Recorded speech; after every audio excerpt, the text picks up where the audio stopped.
Et il faut d'abord commencer à dire que c'est une très bonne décision. C'est une décision qui va aller au-delà du Sénégal, dont son importance va aller au-delà du Sénégal pour couvrir toute l'Afrique entière. Après plusieurs mois de suspense, c'est désormais officiel. Le président sénégalais Macky Sall ne sera pas candidat à un troisième mandat l'an prochain. Depuis cette annonce, des réactions fusent de partout. Pour savoir ce que pensent les Ouagabillois sur l'annonce du président sénégalais de ne pas briguer un troisième mandat, nous avons sillonné les rues de la capitale où nous avons tendu nos micros à plusieurs citoyens. Et cette non-candidature est diversement appréciée au pays des hommes intègres. Quant à moi, je pense que c'est un non-événement, puisque la Constitution reste toujours la Constitution. Donc je voudrais dire simplement qu'on ne doit pas tripatouiller la Constitution pour ses égos politiques. Parce que la Constitution toujours reste l'arme la plus efficace des fonctions judiciaires d'un État. Pour moi, c'est un non-événement. Et il faut d'abord commencer à dire que c'est une très bonne décision. C'est une décision qui va aller au-delà du Sénégal, dont son importance va aller au-delà du Sénégal pour couvrir toute l'Afrique entière. Mais dans un premier temps, il faut souligner que, cette décision, elle peut être motivée par deux volets. Le premier volet, c'est la crainte du peuple, de la réaction du peuple si toutefois il décidait de se représenter à nouveau.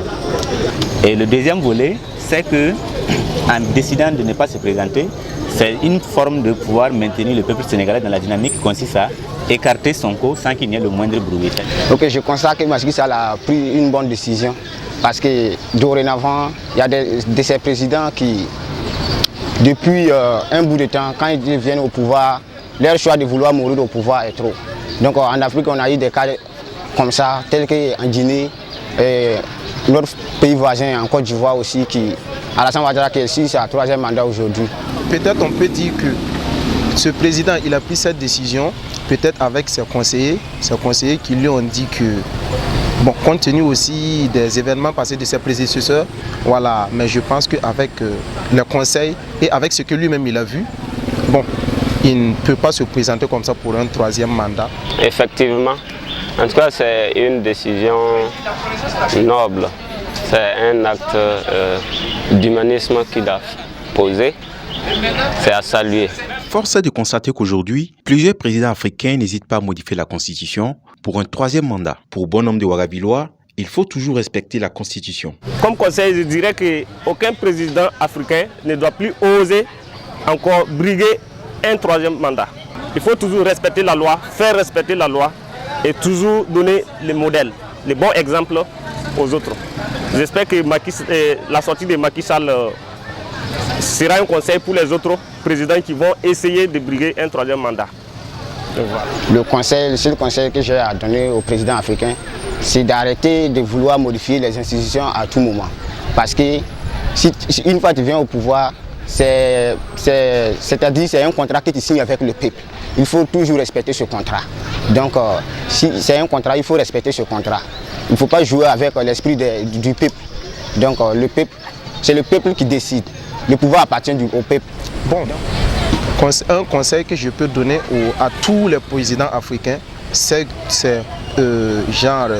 après leur deuxième mandat, on leur propose d'arrêter et de laisser place à d'autres aussi qui vont se présenter pour leur initiative. Si tu veux faire des modifications pour se présenter à des troisièmes mandats, bon, ça risque de mettre mal à l'aise le pays. Et tout ça, ça met le pays en arrière. Je crois que l'ensemble des dirigeants africains devraient emboîter le même pas. Ils devraient comprendre que ce sont des décisions qui vous permettent de préserver votre dignité, qui vous permettent de préserver votre loyauté vis-à-vis de votre peuple et vis-à-vis du monde extérieur. Voilà, donc ce sont les décisions de ce genre-là que l'ensemble des dirigeants africains devraient prendre. Voilà, pour le respect que le peuple vous doit en retour, il faut le respecter en respectant d'abord vos engagements. Ils n'ont qu'à revenir à eux-mêmes. Il ne faut pas, ils vont penser à leur propre intérêt. Puisque la plupart des présidents africains, s'ils viennent au pouvoir, c'est leur propre intérêt qui les intéresse. En renonçant à un troisième mandat, le président sénégalais pose les jalons d'une réconciliation sincère avec son peuple après les multiples émeutes observées à Dakar depuis plusieurs mois. Boama TV, l'autre télé by Pro Org.